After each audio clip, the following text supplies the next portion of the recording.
Hello everybody, welcome back to the channel. This is the final episode of my Americana through the decades.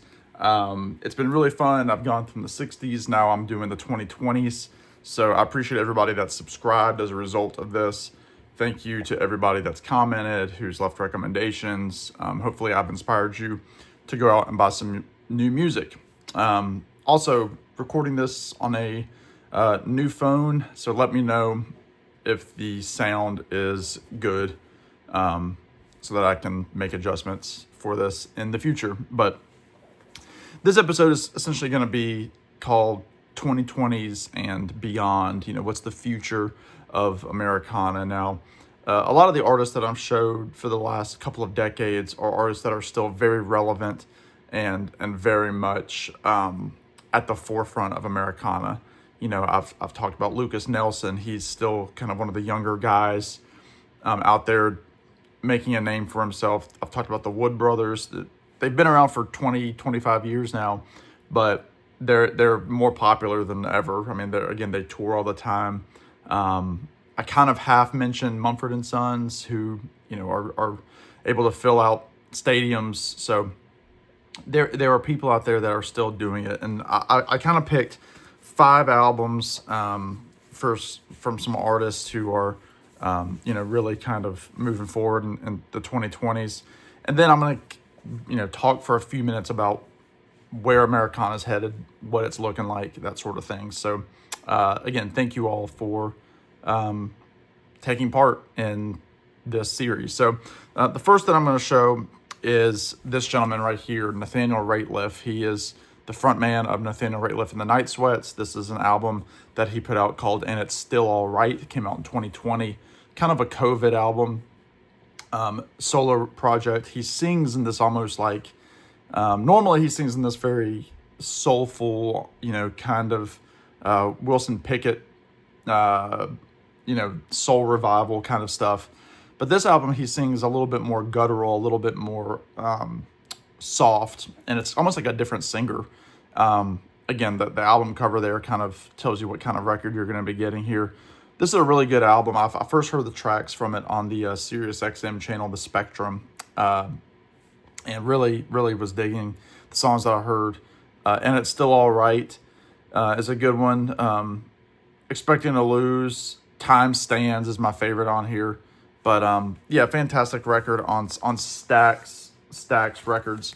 Again, he's one of these guys, not a household name per se, but he's been on the board with Willie Nelson and all those guys for Farm Aid. So he's gained the respect of his elders and is really, putting out a lot of albums solo and with the Night Sweats. You see his name collaborating with all the big names that are out there right now. He shows up pretty much everywhere, Americana Awards, etc. Just one of the great voices out there right now, Nathaniel Rateliff.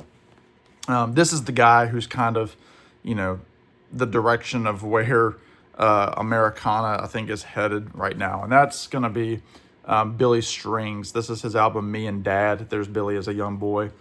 Billy's just a couple years older than I am, and he's kind of really become this arena bluegrass player. Phenomenal player, has roots in heavy metal. He can shred an acoustic guitar the way that, Eddie Van Halen shreds an electric guitar. And I'm not just saying that. He's as good as any of those guys that can shred up and down an electric guitar, believe me. And he does, from time to time, pull out stuff. He plays Black Sabbath tunes, Pink Floyd tunes, in addition to his originals and traditional bluegrass songs. But Billy Strings is really the guy that's kind of leading the charge in what Americana music is becoming. It's gained this new following of fans. Actually, I just posted something on my social media today where it was a thing that was put out that said, fan of, it said something like, people aren't sure if fan of bluegrass is redneck or fan of NPR or something along those lines. Because that's kind of what's happening is you've got, the country kind of, traditional, redneck base of bluegrass and country music, but then you've got these hippie kind of folks that are coming out from the Deadhead kind of camps and playing coming to these shows and really showing up, following these artists around. collecting songs as they go along, kind of song chasers as they're called. But Billy Strings, he is at the top of his game. Another big name who is equally as good a player as Billy, just doesn't have the same bass, I don't think, and that's very unfortunate. And that is Molly Tuttle. This is her album Crooked Tree, which is fantastic. Great Americana music. She mixes bluegrass with a little bit of pop and songwriter kind of elements. This is a great record. It's actually got Billy Strings on there. It's got Gillian Welsh, who I've talked about. She's got a song that she co-wrote. Old Crow Medicine Show is on here. Margot Price, who I've talked about before. Really, really solid stuff. She can play banjo, guitar. Really is an incredible picker. I think she's won the International Bluegrass Music Association's award for Guitar Player of the Year. And again, I think she's just a year older than I am, and so she's got a lot of good music ahead of her. She's actually currently engaged to Catch Secor of the Old Crow Medicine Show. So Molly Tuttle, this is her album with Golden Highway called Crooked Tree. I would check out the song Big Backyard. There's another good song, Side Saddle, which is the song that she did with Gillian Welsh, kind of about girls wanting to, be up there with the boys. They don't want to ride their horse. Side Saddle. So it's really fun. Molly Tuttle is really, again, one of the bigger names that's out there right now. This is kind of an up-and-comer, but he kind of merges the link of the old and the new, and that's going to be Tommy Prine, who I've talked about before. He's not really traditional Americana. He kind of falls more in line with almost like an indie pop, indie, songs. His songs aren't necessarily upbeat, but he is, the son of John Prine, the youngest son of John Prine. I think he's about 28 years old now. This is his album called That Far South, came out in 2023. Got to see him a couple years ago, got to meet him. Really, really cool to essentially meet the offspring of one of my favorite singer-songwriters ever. But this is a really interesting album. It's his first album. He's got an EP that's on online. I think it's called Love Circle. But different kind of stuff than his dad was doing. So if you like John Prine, you might not necessarily like Tommy. It took me a long time to warm up to him, but he's merging the gap. He's already got to open for people, I think, like Margot Price and Nitty Gritty Dirt Band. So he's merging the old and the new, and is really got a good career ahead of him. Hopefully we get another album from him soon. It's been far too long. He really should be pumping it out, but it's expensive to make a record. So Tommy Prine, This Far South. Check out the song. The closest song on here to John Prine is the song called Mirror in the Kitchen Sink. Very much a John Prine type song, but beautiful tunes on here like This Far South, Letter to My Brother, Cash Carter Hill. Really, really good stuff. Tommy Prine, This Far South. And then the last one that I'm going to show, because again, we've only, really had 5 years here in the 2020s, moving into 2026 now. This is somebody I talk about all the time. This was my favorite album of 2024. This is Trail of Flowers by Sierra Farrell. Very unique artist. Again, she's kind of got this gypsy, hippie kind of Stevie Nicks air to her, but she's more flamboyant than Stevie Nicks, more theatrical in terms of her dress. Like she'll wear like Marie Antoinette type clothes, and then she'll be dressed like an elf. She's kind of one of those people, but really, really solid, old time voice out of West Virginia. This is a fantastic record. Again, you see her, she shows up with a lot of people.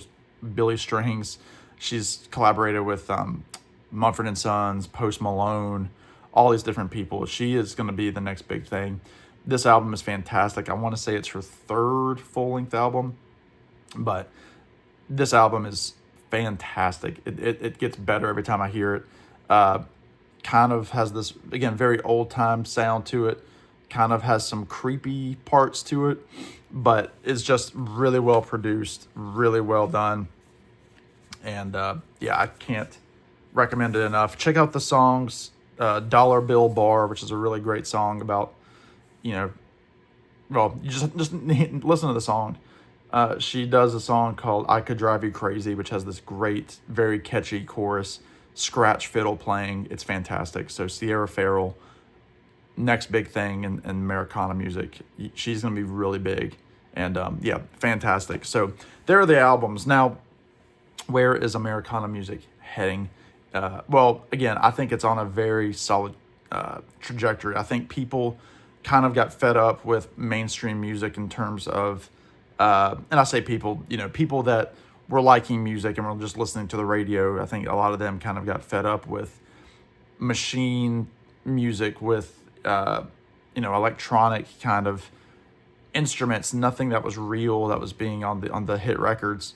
And people started following these folks. Mumford & Sons became big in like '09 with the acoustic based songs. People wanted an itch to see live music. People wanted to have a community like the Grateful Dead. Now that the Grateful Dead are pretty much, there's no real form of the Grateful Dead left anymore now that Bob Weir passed away. People needed something to latch onto, knowing that those groups weren't going to stay around forever. Even groups like Fish are getting older. So you've got these artists like Billy Strings where people are following him, and there's this big community of Billy Strings followers. You've got, the big Americana fests now. You've got these newer artists showing up at bluegrass festivals like Dell Fest and Merle Fest. And it's really been something to see. And this stuff has become what we see as, its own form of mainstream. Again, groups like Camp out of Columbus, Ohio are becoming big. Who else? Red Clay Strays. They're more country, but they're out there, making a name for themselves because people are getting tired of traditional top 40 radio. Tyler Childers, he can be thrown into the Americana camp. He's kind of bringing back the old tradition of this outlaw kind of personality, this outlaw country feel, and it's really, really cool to see. And again, you're getting these concerts, and people are just constantly touring. The Wood Brothers are always touring, and every time I see them, they've got a big crowd for the venues that they play. You're starting to see more and more bigger artists reach to the Americana genre. The Casey Musgraves of the world who can fill Madison Square Garden or collaborating with some of these smaller artists. You have people like Noah Kahan, who I don't really consider him Americana because he's more kind of like sad boy pop music. But his last album, Stick Season, became huge. It was a mega album, and he toured under it for years, and everybody wanted to collaborate with him. Everybody was out there wanting to play with him, and he was making guest appearances at concerts, and everybody just loved his stuff, and he became viral. And he's got another album coming out later this year. So I think people are appreciating roots music. Again, the Avett Brothers filling big stadiums. They always have a New Year's Eve show at the Greensboro Coliseum or somewhere like that in North Carolina. So Americana is out there, and I think it's something very fun to watch. And again, there's tons of stuff out there. If you have questions, feel free to comment, reach out to me if I'm friends with you.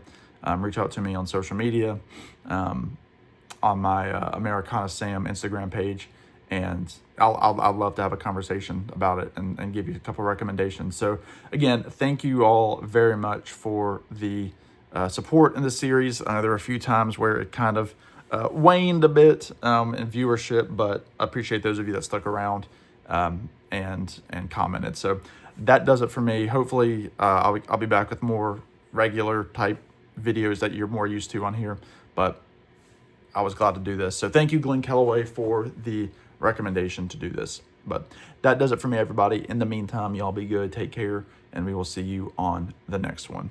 Bye now.